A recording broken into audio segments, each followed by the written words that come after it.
这麦兜，你都好几天没理我了，你是不是特别忙啊？我们都很惦记你，你还好吗？吃得好吗？有时间睡觉吗？你怎么又跟机关枪似的？我还行。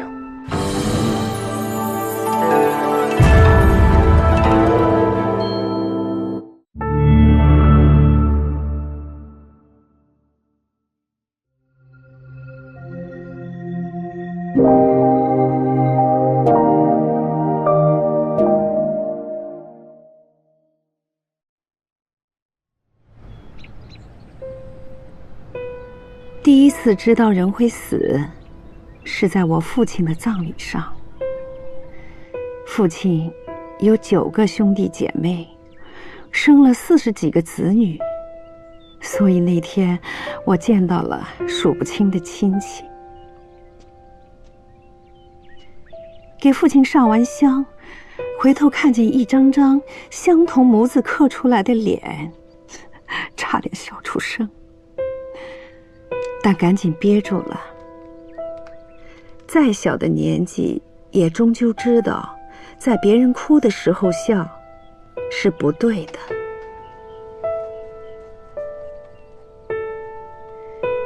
自那以后，我每逢上街，总会打量陌生人，猜那些跟他们容貌相似的人，都去了哪里。人们拼命繁衍，随后天各一方，最终又以血缘作为凭据，在葬礼上重聚。多神奇呀！即便与外人结婚，混了不同的血，却总抹不掉一家人原本的样子。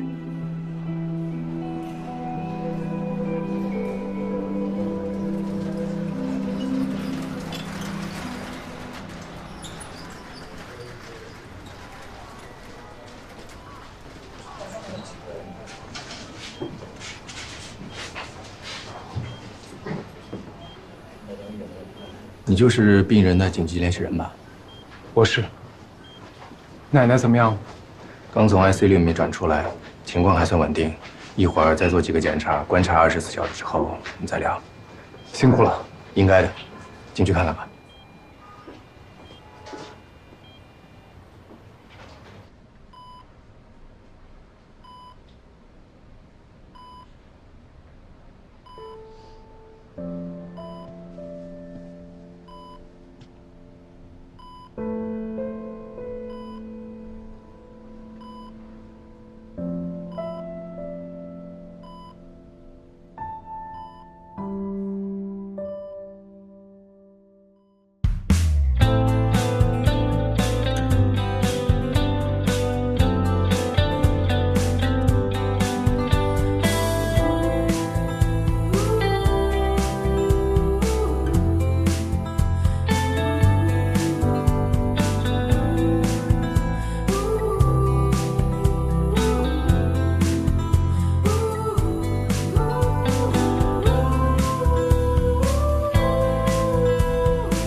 妈，你醒醒！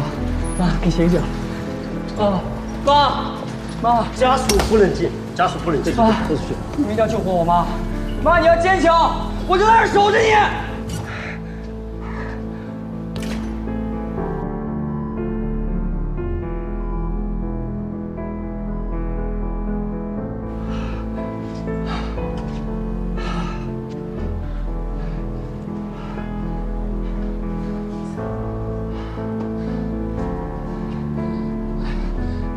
队长，你告诉我妈为什么今天突然就不行了？她只是普通的心脏病，不是吗？啊，这位家属，你是没进去呢。你放心，手术室里是我们医院最专业的医生，好吗？你放心去。什么比较专业？你知不知道，我爸半年前就没下得了你们的手术台。哎，你冷静点好不好？我没，你是不是瞧不起我？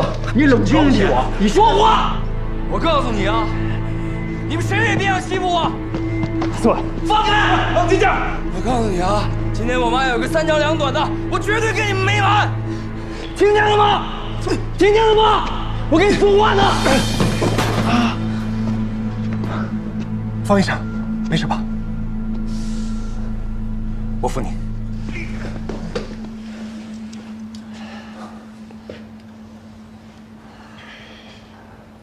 坐稳，你清醒点儿。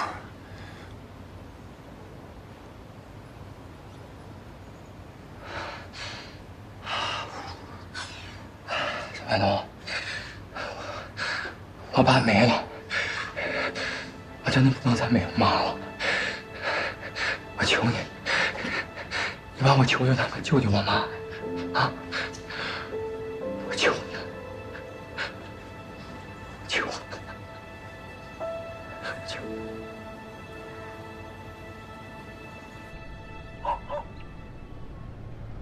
妈，咱家吃饺子次数也太频繁了，做一顿动一顿，吃1年。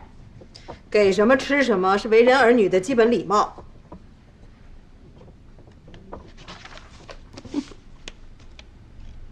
我哥倒是礼貌了哈，出工不出力的。你别有挑拨离间啊！我和你哥轮番陪陈奶奶，她只能抽空干点自己的事儿，全靠艺术解压了。麦冬怎么样？说李奶奶基本稳定，但陈麦冬肯定很难熬，每天都惶惶不可终日的。哎呀，这孩子太善良了，这关不好过。东哥是每天经历生死的人，是不是应该比咱们强啊？那都是瞎说。他以前都是料理别人的事儿，这等着送走跟他亲奶奶一样的人，那能比啊？但是他别的事儿也不让我伸手，我现在能做的就是尽力的哄陈奶奶开心。还好他什么都不知道。哎呀，你们那真是不知道是聪明还是傻。半辈子的老姐妹，突然连个视频都不打一个，那陈奶奶能没感觉？可是我觉得奶奶的状态还行啊，看着挺开心的。那是当着你们，兴许你们觉得是在保护她，可老太太是在保护你们呢。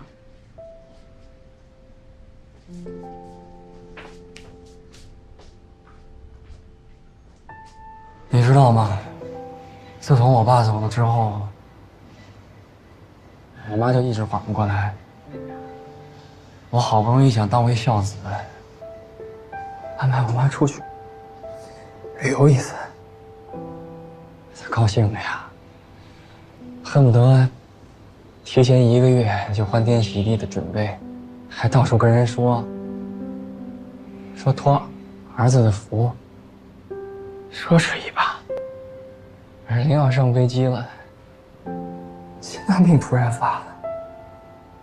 可是我这当儿子，从来都不知道他有这个病。我妈在医院这么长时间，从来都不让人操心。她一直特别刚强，那主治大夫都说各项指数越来越好了。可今天，不知道，突然就不行。医院都还没有放弃救治，你怎么能先颓了呢？懂了，我害怕，你知道吗？我多想替我妈躺在那儿。从小到大，我没让他们省过1天心。你说他们把我生得这么皮实，有他妈什么用？该死的人难道不应该是我吗？不应该是我吗？啊！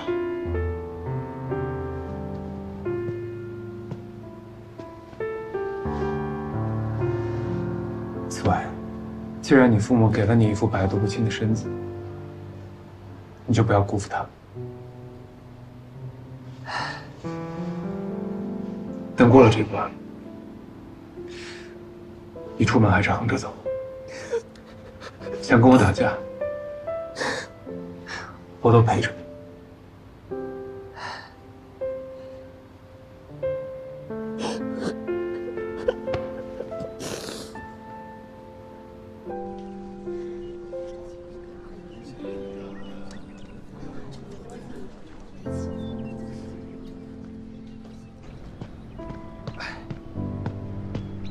沈奶奶，我妈让我给您扛了箱水，给您搁这儿了啊。那个以后有什么体力活，随时喊我啊。谢谢你啊。奶奶，你跑这儿来了？离家那么远，水放了就可以走了。去，不是庄姐刚才还给我打电话找您呢，你躲这儿干什么呀？哎呀，去！哎，不是，你之前不是瞧不上进村这帮老太太，话那么多，就。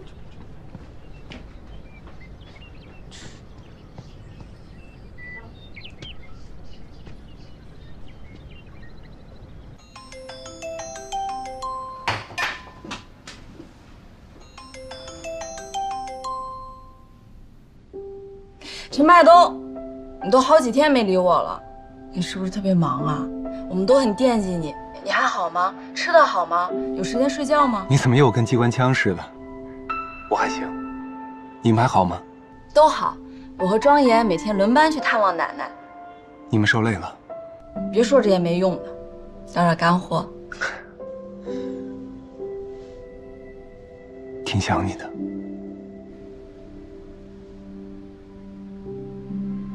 我也想你，你得好好的。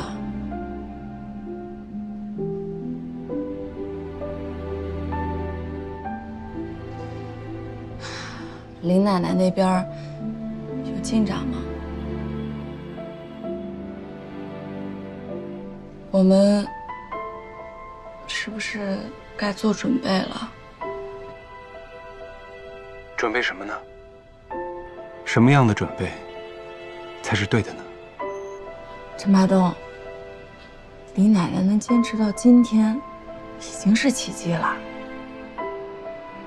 高龄的手术患者，如果真走到抢救那一步，就得把气管切开、穿刺，用升压药安置有创呼吸机，胸外心脏按压，每一项都很痛苦。听懂了。真的不需要我去陪你吗？不用，你照顾好奶奶。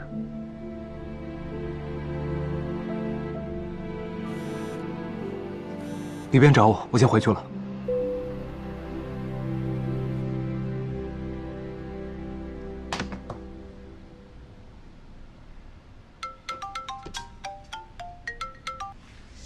喂，你确定吗？又去了，行，我现在过去，你把定位发我啊，10分钟。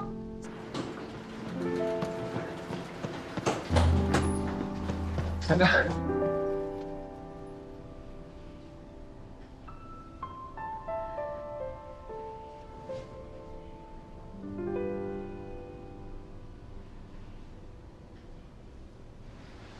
感觉还行吗？你这技术不行，还有谁行啊？还是跟自己的工作不太一样，没什么自信。我活着就能享受你的服务，真是荣幸啊！瞧您说的，只要你快好起来，您让我做什么都行。东子，给你添麻烦了。奶奶，这种话您不许再说了。我真没想到，领导了，身边还能有个亲人。不是您让我瞒着大家的吗？只要您肯说句话，咱镇啊，不都是您的亲人吗？是啊，很幸福了，东子。我这辈子啊，没有遗憾，但也不影响我羡慕你和小杰呀。你们一定要好好的，你奶奶剩下的日子就不会再有遗憾了。奶奶，我知道了，我先去收拾一下，一会儿回来继续听您讲。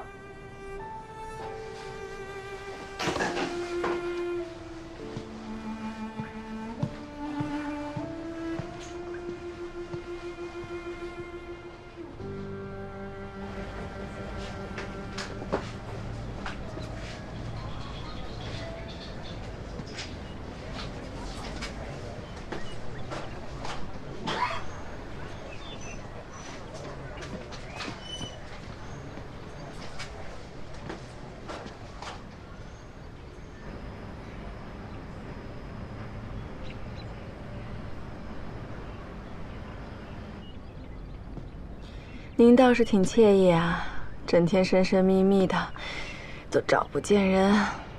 怎么追到这儿了？我必须得来看看你在神秘什么呢，回头跟您孙子报备。别跟东子说。那您跟我说。小姐啊，你看这像不像林奶奶家？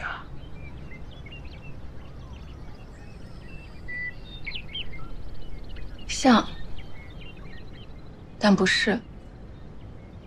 林奶奶的一切都无可替代。是啊，可就这么独一份的林妹妹，终究是要抛下自己先走。奶奶，你别瞎想。小姐，人老了，天然的就会有一种未卜先知的能耐。我最近跟着同龄的人，就在这儿观摩，像进村的老人家，过了70岁，每天最重要的功课，不再是忙生活，而是等着走了。他们的心中有神明，相信在神明的注视下，灵魂才能升天。他们怕死在自己的屋子外头，又不能在自己的房间。这灵感一来啊，就把床搬到厅堂，等到最后一声令下，就算完成终极大考了。我不喜欢这种习俗。人活在这世上，每一天都应该好好活着。到了我们这个岁数，已经没有力气跟老天爷打架了。死掉的人没有一个回来的，谁也不知道那边是什么样子。离得越近，就越害怕。行李，血压。心率在第一，来了。王医生，这是最新的生命记录。好，我看看。到现在有多久了？病人现在昏迷指数3，脉搏40，瞳孔扩散。这些指标出现的时候，我们就可以向家属宣布了。生不生啊？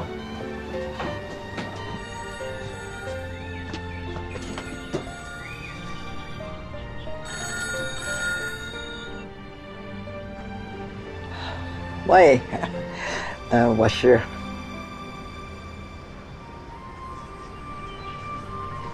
生不生啊？脑死了。可是仪器上还有呼吸和心跳。生命维持系统不代表生命本身，机器一旦停止，生命体征就终止了。啊，知道了，谢谢。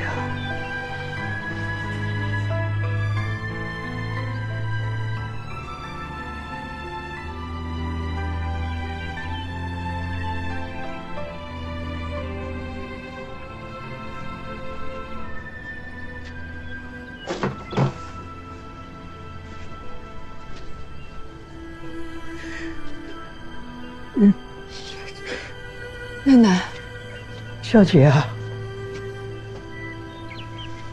脑死是什么呀？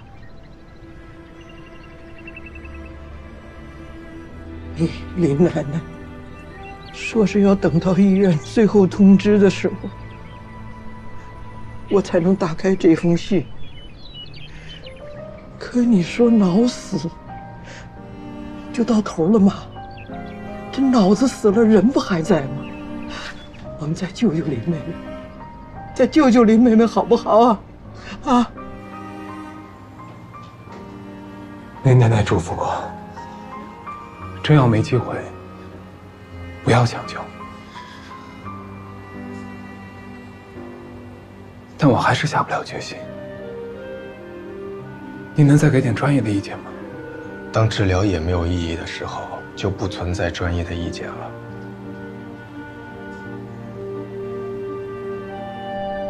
奶奶，所有做脑手术的医生，每天都在保住病人的生命还是个性之中备受煎熬。比如，要不要冒着丧失视力的风险，去排除他的脑出血？要不要以丧失右手行动力为代价，去停止病人不间断的抽搐？再或者，你明明知道躺在病床上的那个人，他再也回不去以前的样子了，甚至丧失了基本的尊严，还要抢救？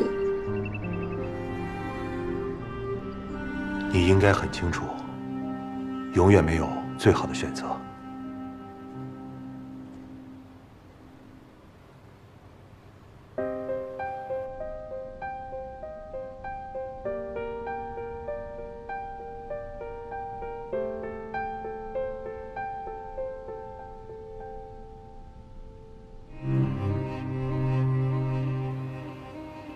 林奶奶的，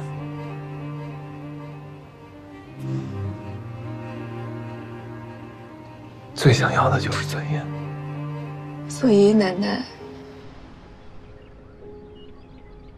林奶奶体面了一辈子了，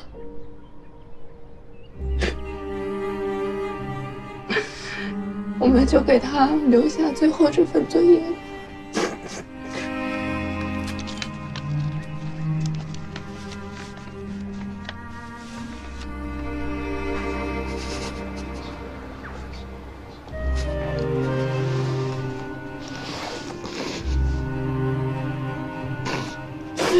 林妹妹，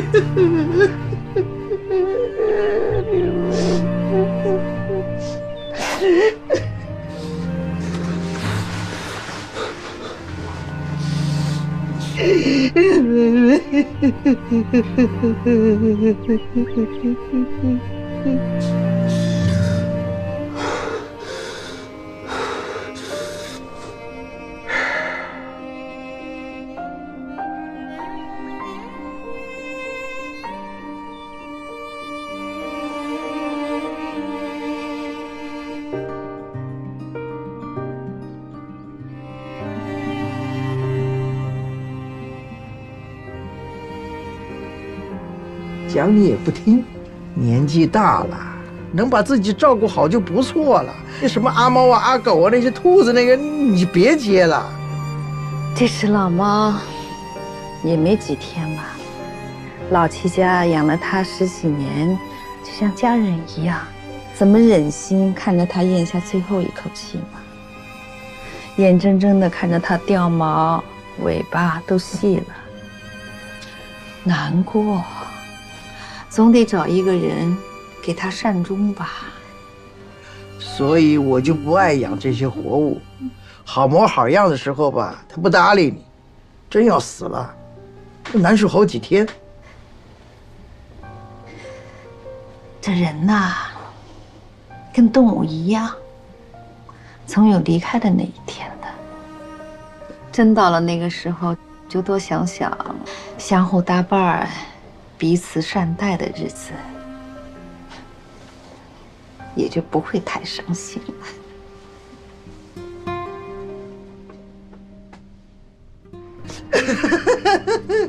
我呀，很早就知道自己走的那一天不会有什么承欢膝下、亲人满堂了。但因为这条路是自己选的，倒也从没后悔过。这人世间，我无牵无挂，只是放心不下你，所以早早地写了这封信。你得答应我，直到医院最后通知的那一天，才能打开它。死者为大，你得听我的话。你没蒙我啊，这真是我的幸运色啊！你以后啊，天天带着，今年准保你有好事儿。每个人的故事都可能有无数种结局，无论哪一种都没关系。如果你去问那些已经死掉的人，对自己的死法满不满意，我猜可能大多数人都想更改结局。但我总觉得，不管死法是什么，死了就是死了，有什么可挣扎的呢？我这一辈子，大部分的时间都能做自己的主，到死也是。所以我挺满意自己的结局，也请你不要为我遗憾。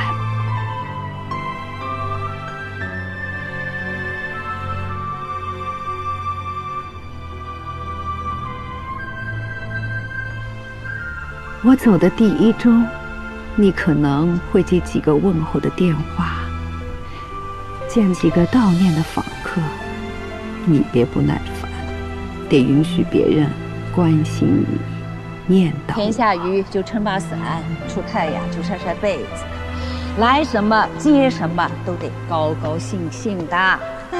你说这时间过多快啊！咱俩那是小手拉小手，到现在老手拉老手了。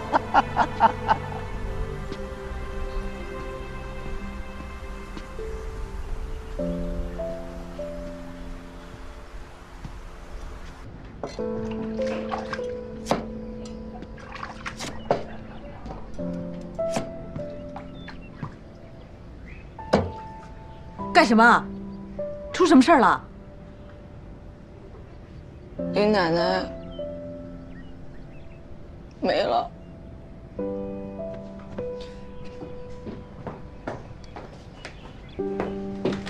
你看家，等你哥回来。不许哭，跟我走。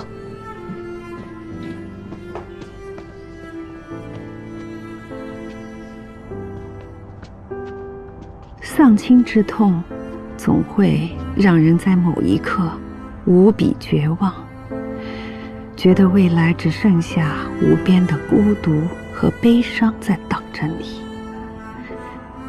但这不是真的，时间会治愈一切。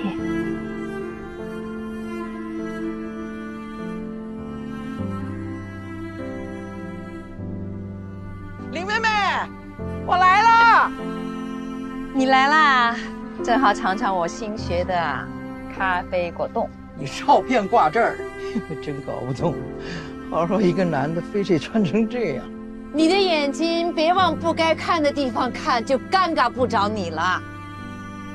现在怎么舍得送我了？都是你平时叨叨的，你喜欢都归你了。我最喜欢你拾到屋子了，我肯定会捡到很多好东西啊。我走的第2周，你要出门走走，跟身边的人多聊聊天，聊些跟死没有关系的话题，不要一个人苦撑。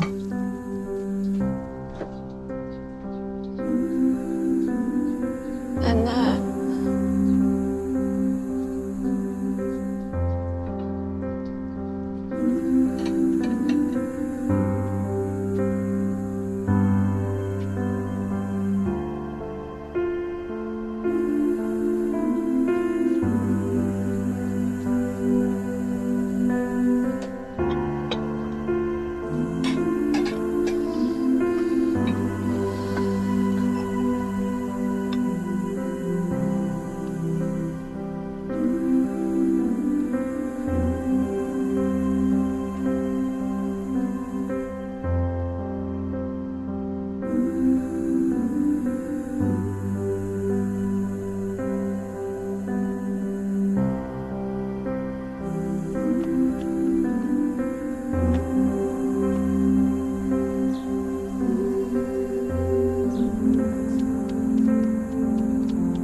了。大爷，我天天从这儿走啊，你怎么不能扶我呢？禁止通行，回头绕一圈要多走2小时。你说这我这禁止通行。你那是老你的事儿。你说这齐三蛾子，齐三蛾子，快回来！你不属于鹅场，你也不能进。大爷，我的鹅被你轰对面去了。哪只是你的鹅呀？不都一样吗？就那只很特别的，看不出来有什么特别啊。哎呀，不就一只鹅吗？过2天在鹅场买一个。您根本就不懂，齐三蛾子它不是普通的家禽，它是世界上最与众不同的鹅。有什么新鲜的呀？公鸡、土狗、大白鹅，就是村里的恶霸。你不吃它，它就咬你，什么用都没有。你还我鹅！齐三蛾子，快回来，快回来！你得接受生死有命，世事无常。追不上的就放下，不许哭。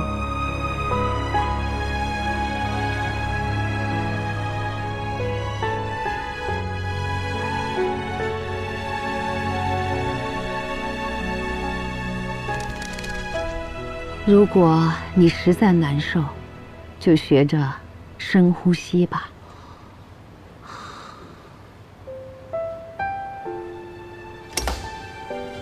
秦学之家属，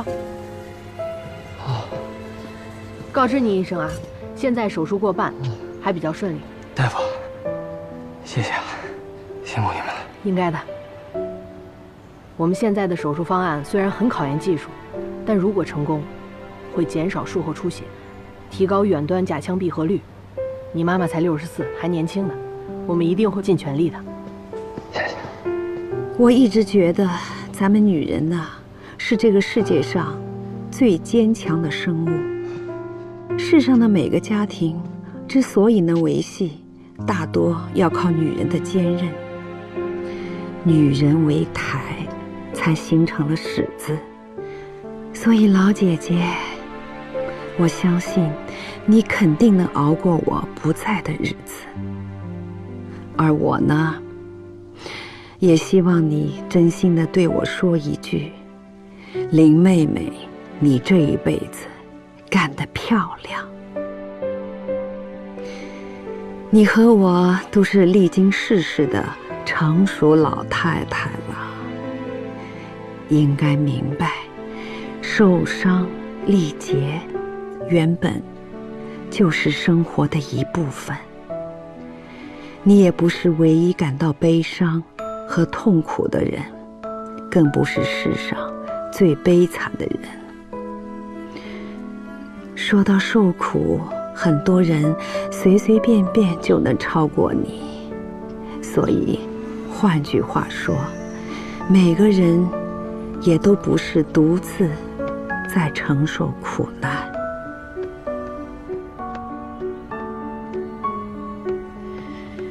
你要对自己更好一点，穿干净的衣服，吃热气腾腾的饭菜，其他的就没什么可嘱咐的了。送君千里，终须一别，所以就这样吧，陈老太太，我们天上见。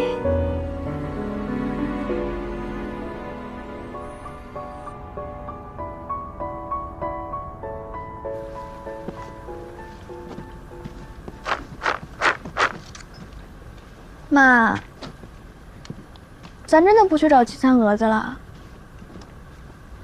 不找，强扭的瓜不甜。妈，陈奶奶不陪着，能行吗？陈麦东也不在家，我实在是不放心。要陪也不是这会儿，你就让他在林奶奶家静静。妈，我知道你最烦我多愁善感，可是，人为什么总要承受这些呢？哎呀，你们呐，平时就会纸上谈兵，真遇到事儿一点主张都没有。张杰，你别低估你陈奶奶，他跟你姥爷是同辈人，那他们那一辈子顶你们10辈子，刀山火海都能翻过去。虽然以现在的眼光看，你姥爷他不是个好爹。我跟你舅舅从小就被他教育，10字明理就行，不用往深了读书。哪怕世道再变，先活下来最重要。他养的小孩儿，那不听话就打，说是把身上的反骨打回去，在社会上才好生存。你说要搁现在，你们谁受得了这个？但在那会儿，这就叫智慧。等到了我这辈儿，也不关心任何不切实际的东西。然后我就结婚生孩子了，眼看着国家一天天的变好了、强大了、温饱不愁了，嘿，最难的竟然变成教养你们。因为你姥爷那套我用不上了，你们张口闭口的就是什么自由、平等，关注的全是天南海北的大事儿，议论的也全是我听不明白的新鲜玩意儿。这原本是好事儿啊，说明你们的日子比我强，是吧？视野比我们宽，但是咱不能只考虑远的，不管眼前的吧？咱不说别的，咱就说哪天我没了，你们仨别说这卤鸡了，就这萝卜干咸菜，你们仨都吃不上。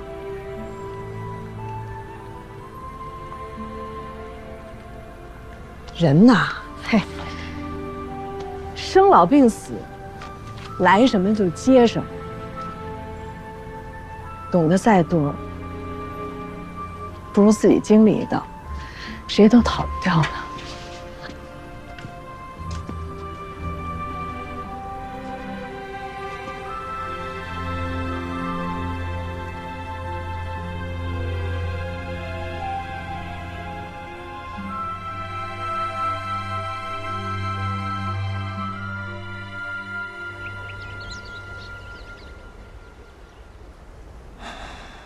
这种天气真是放风筝的好日子。如果何叔还在，风筝大赛他肯定是第1名。可惜这世上没有如果。何叔、林奶奶，都只能活在我们心里。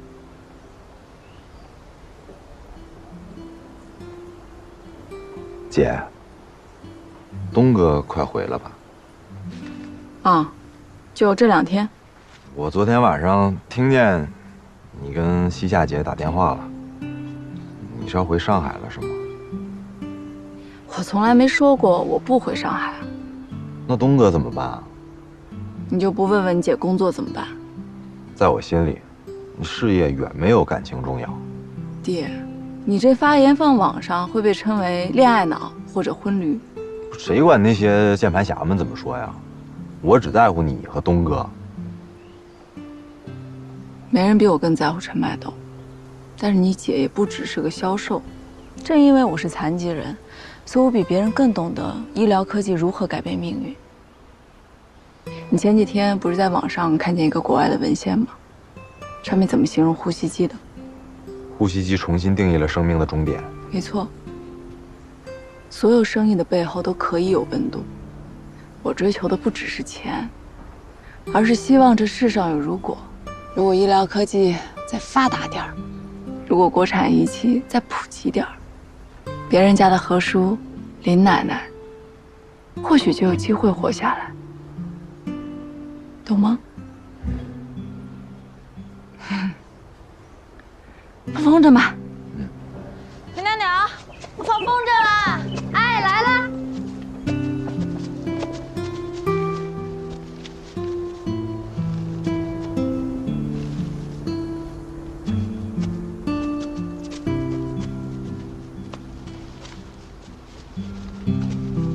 姐，我们把风筝放得高高的，我爸和林奶奶他们肯定看得见，对不对？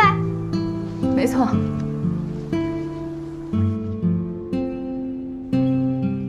听说你妈妈的手术挺成功的。是，我都不知道怎么感谢人家大夫好了。人家也不图你的感谢，别再对人家挥拳就行了。你就别再丧了。今天我打架这事儿啊，戒了。那最开心的应该是你妈妈，她的福气啊，还在后头呢。别送了，回去吧。东子，你还好吗？感觉你这些天都没怎么睡觉。怎么说呢？今天早上还有点恍神。原来作为家属，料理完所有的后事，是这么个心情。咱们也老大不小了，有些事儿迟早的。这些年一直在料理别人，以为自己挺强大，真落到自己身上，还是不太行。你奶奶呢？还扛得住吗？我也是没想到，她比我坚强，还反过来安慰我。那就好，你们一定多保重。你也是。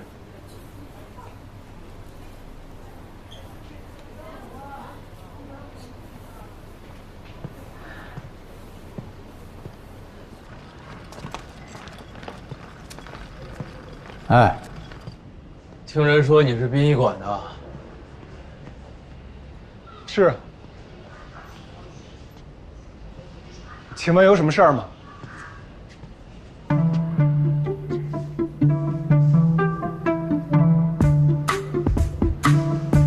换个地儿谈谈行吗？我可以付费。行。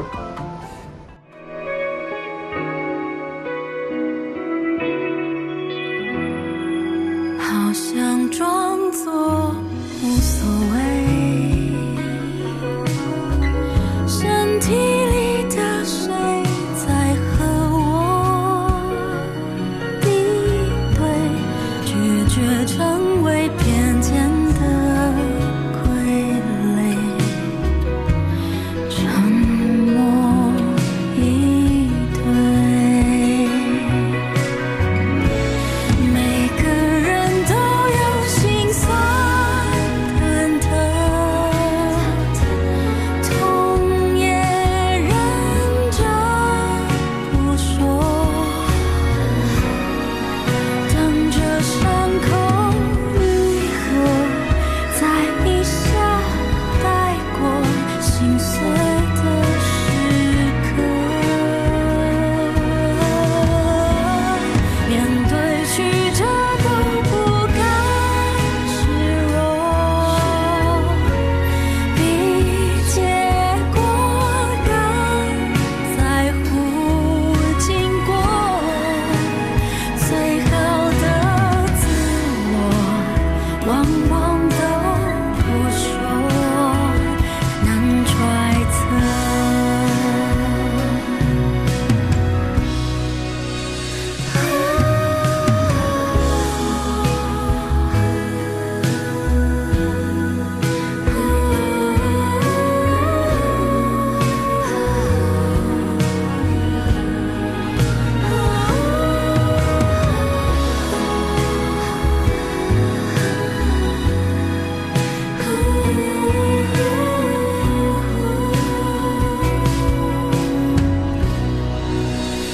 最好的自我，往往都不说，